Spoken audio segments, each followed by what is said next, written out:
राजस्थान से बात कर ले, बीजेपी उम्मीदवार दीप्ति 32,316 वोटों से जीत रही हैं।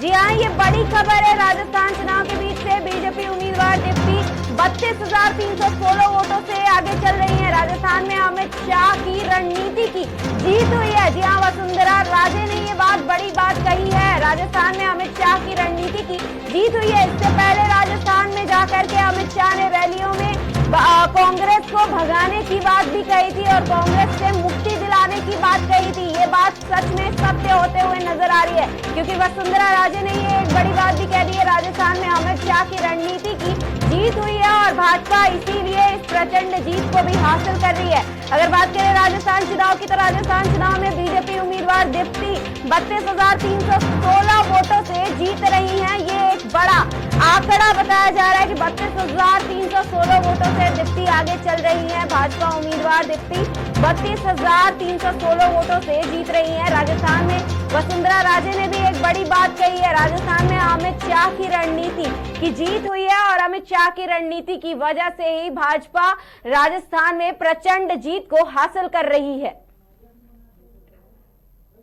तो ये जो जश्न की तस्वीरें हैं, ये लगातार राजस्थान से, छत्तीसगढ़ से, मध्य प्रदेश से, उसके अलावा बात कर ले मुंबई से, दिल्ली से, लखनऊ से, यूपी के कई जिलों से, ये बाकी के सारे जगहों से ये जो प्रचंड जीत की खुशी है और जीत का जश्न मनाते हुए ये जो तस्वीरें आप स्क्रीन पे देख रहे हैं, ये भाजपा कार्यकर्ताओं की है जो बेहद खुश नजर आ रहे हैं और एक दूसरे को मिठाई खिलाते हुए, गले लगाते हुए नजर आ रहे हैं। और इस जीत को ऐतिहासिक बनाने के लिए पूरी तैयारी में जुटे हुए हैं और लगातार वो नजरें बनाए हुए हैं कि कहीं और से कुछ और बढ़त मिल जाए और भाजपा इस प्रचंड जीत को इतिहास के पन्नों में दर्ज कर पाए। क्योंकि इन तीनों राज्यों की अगर बात करें तो मध्य प्रदेश में तो भाजपा का शासन था, लेकिन बाकी के दो जगहों पर बीजेपी नहीं थी।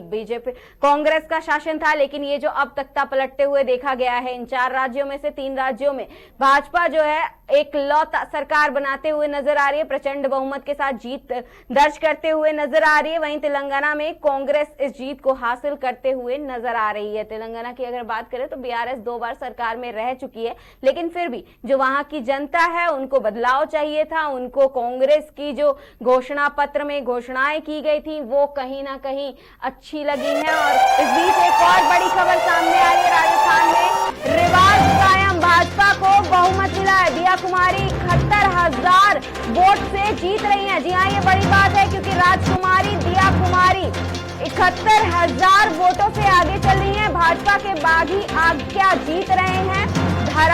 धारीवाल से जीते हैं, 17 मंत्री पिछड़े हैं। जी हाँ, ये बड़ी बात है। 17 मंत्रियों को पिछाड़ करके राजकुमारी दिया कुमारी 71,000 वोटों से जीत रही हैं। वही भाजपा के बागी आज्ञा भी जीत रहे हैं और इसके अलावा धारीवाल जीत रहे हैं और 17 मंत्री पिछड़े हुए नजर आ रहे हैं। 17 मंत्री जो हैं ये पिछड़े हुए नजर आ रहे हैं और राजस्थान में ये रिवाज जो है वो कायम अभी भी होते हुए दिख रहा है, क्योंकि राजस्थान में हमेशा रिवाज बदलने की बात कही जाती है। इससे पहले जो मतदान वाले दिन राजस्थान में बात कही गई थी कि रिवाज जरूर बदलेगा। कांग्रेस की तरफ से कई ऐसे बयान भी आए थे जिसमें रिवाज बदलने की बात की गई थी और रिवाज बदल सकता है, ऐसी बातें, ऐसे कयास लगाए जा रहे थे, लेकिन ये रिवाज अभी भी कायम है। भाजपा को बहुमत मिलते हुए तो राजस्थान में दिख ही रहा था। वहीं दिया कुमारी जो है वो 71,000 वोटों से जीतते हुए भी नजर आ रही हैं और भाजपा के बागी आज्ञा जीत रहे हैं। वहीं धारीवाल जीतते हुए नजर आ रहे हैं और 17 मंत्रियों को पीछे छोड़ते हुए भी नजर आ रही है। एक बड़ा नंबर है जिसमें 17 मंत्रियों को पीछे छोड़ करके 71,000 वोटों से दिया कुमारी आगे चल रही है राजस्थान से और भाजपा के बागी आज्ञा भी जीतते हुए नजर आ रहे हैं। लेकिन अगर बात करें बाकी के राज्यों की तो वहीं मध्य प्रदेश में 160 सीटों पर भाजपा आगे है और कांग्रेस 68 सीटों पर बनी हुई है और अदर के खेमे में 3 है। लेकिन ये जो आधा आधा का आंकड़ा भी नहीं है, क्योंकि यहाँ पे केवल 40 और अगर बात कर ले 30 और 70 का जो फैक्टर है वो नजर आ रहा है मध्य प्रदेश में कि भाजपा जो है वो 70% जीतते हुए नजर आ रही है। लगभग 70% जीतते हुए नजर आ रही है और कांग्रेस जो है वो 30% ही नजर आ रही है। लेकिन सुबह तक ये जो रुझान थे वो 50-50 का था।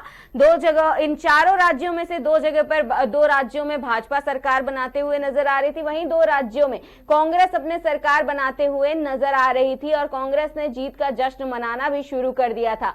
लेकिन ये तख्ता कब पलट गया ये किसी को पता नहीं चला। लेकिन फिर भी ये छत्तीसगढ़ के रुझान आए, ये महामुकाबला जो देखने को मिला, इसमें सबसे ज्यादा कांग्रेस को ही धक्का लगा, क्योंकि कांग्रेस लगातार ये दावे कर रही थी। भूपेश बघेल ने भी ये बात कही कि उनको इन रुझानों से कोई मतलब नहीं है, वो इन रुझानों को नहीं देखते हैं। सुबह 11 बजे के रुझान तक भी उन्होंने नहीं देखे थे, लेकिन उनको पूरा भरोसा है कि छत्तीसगढ़ में उनकी सरकार बनेगी और छत्तीसगढ़ में दोबारा से कांग्रेस की सरकार आएगी। लेकिन ये जो बयान थे, ये जो दावे थे, ये सारे फेल होते हुए नजर आ रहे हैं और छत्तीसगढ़ में भाजपा अपनी सरकार बनाते हुए नजर आ रही है और कांग्रेस पीछे। इस बीच एक और बड़ी खबर सामने आ रही है, मंडला से संपत्तियां उइके की जीत होती नजर आ रही है। वहीं 16,267 वोट से बड़ी जीत हासिल करते हुए नजर आ रही है। वहीं फग्गन सिंह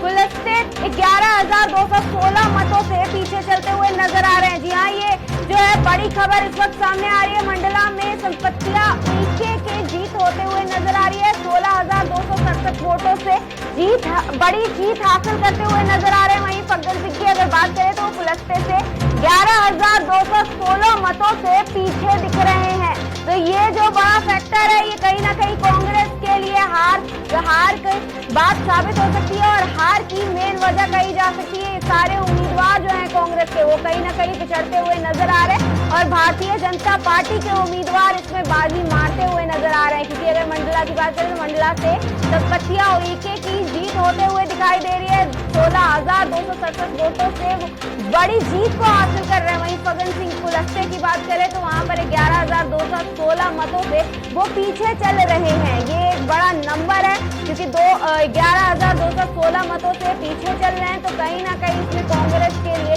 बड़ा ये घातक साबित हो सकता है और कांग्रेस इसमें जरूर पिछड़ सकती है।